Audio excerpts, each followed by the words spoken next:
राधे राधे दोस्तों, आप सभी का मेरे YouTube चैनल ब्रत एंड पर मैं स्वागत करती हूँ।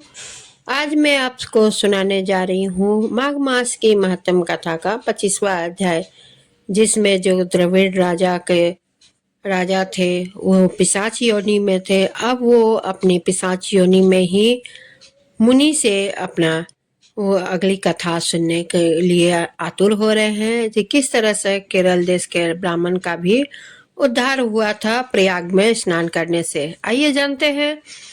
पिशाच कहने लगा कि हे मुनि, केरल देश का ब्राह्मण किस प्रकार मुक्त हुआ, यह कथा कृपा करके विस्तार पूर्वक कहिए। देवदूती कहने लगा, केरल देश में बासु नाम वाला एक वेद पारंगत ब्राह्मण था। उसके बंधुओं ने उसकी भूमि छीन ली, जिसके वह निर्धन और दुखी होकर अपनी जन्मभूमि त्याग कर देश विदेश में घूमता। किसी व्याधि से ग्रस्त होकर मृत्यु को प्राप्त हो गया। उसका कोई बांधव न होने के कारण उसकी अधर्व वैदिक क्रिया नहीं हुई और न ही किसी दाह संस्कार क्रिया हुई।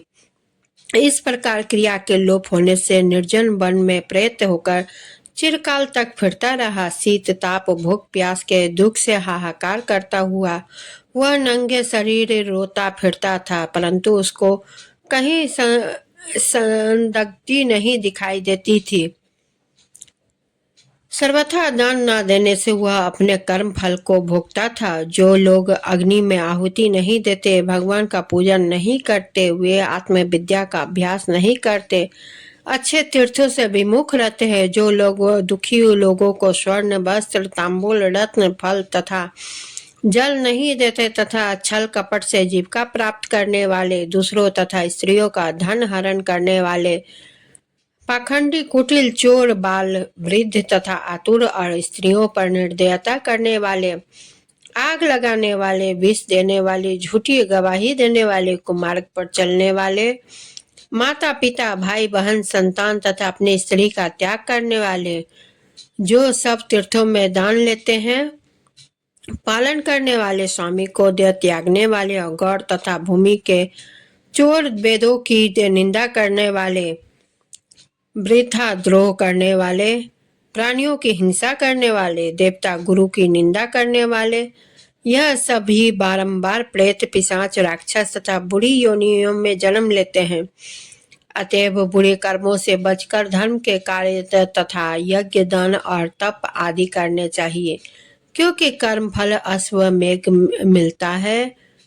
और इस प्रकार प्रेत को की गति देखकर पाप कर्म कदापि नहीं करने चाहिए। ब्राह्मण कहने लगा कि इस प्रकार उस केरल ब्राह्मण ने उस पर्वत पर अधिक समय व्यतीत करके एक मार्ग में एक पथिक को देखा, जो 2 गगरियों में त्रिवेणी का जल लिए हुए था, सुखपूर्वक भगवान के चरित्र का गान कर रहा था। प्रेत ने उसका मार्ग रोक कर कहा कि तुम डरो मत, इस गगरी का जल मुझको पिलाओ, नहीं तो मैं तुम्हारे प्राण ले लूंगा। देवदूती कहने लगा कि दुखी दुर्बल नंगे मुरझाए हुए तुम कौन हो, पैरों से पृथ्वी को स्पर्श ना करके चलते हो।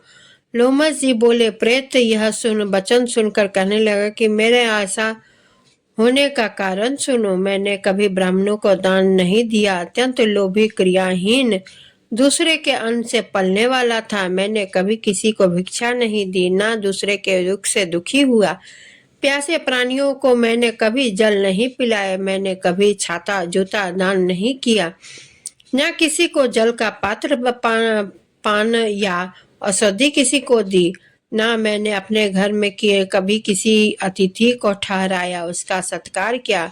अंधे वृद्ध अनाथ और दीनों को मैंने कभी अन्न से संतुष्ट नहीं किया और ना ही किसी रोगी को मुक्त किया।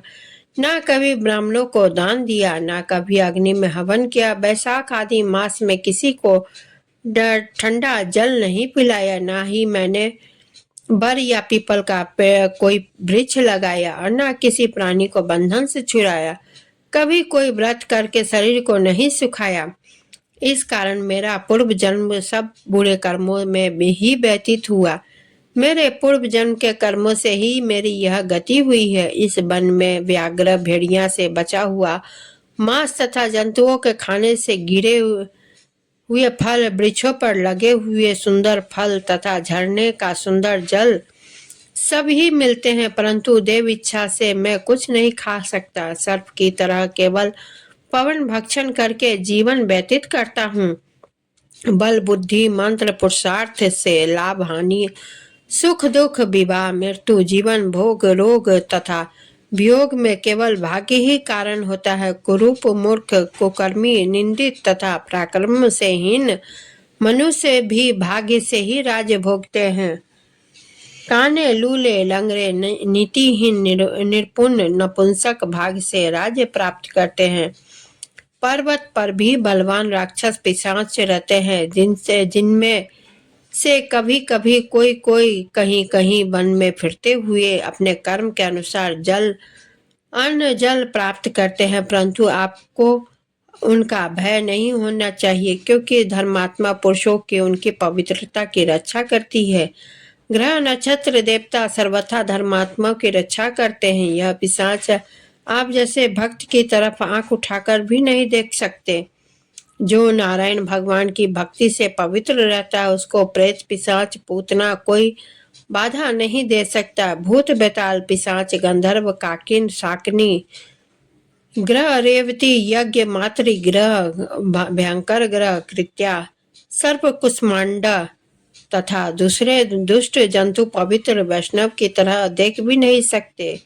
जिसकी जीवा पर गोविंद का नाम हृदय में वेद तथा श्रुति विद्यमान है, जो पवित्र और दानी है, उनको कभी भय नहीं हो सकता। हे ब्राह्मण, इस प्रकार कर्मों का फल भोगता हुआ मैं यहाँ रहता हूँ, ऐसा सोचकर मैं शोक नहीं करता। एक बार मैं ज्वालिनी नदी के किनारे पर गया था। वहां पर घूमते हुए मैंने सारस के वचनों को सुना। तो दोस्तों, यहाँ 25वां अध्याय यही समाप्त होता है।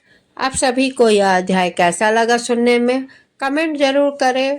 वीडियो को लाइक शेयर करें, चैनल को सब्सक्राइब करें। इसी के साथ विदा लेती हूँ। धन्यवाद।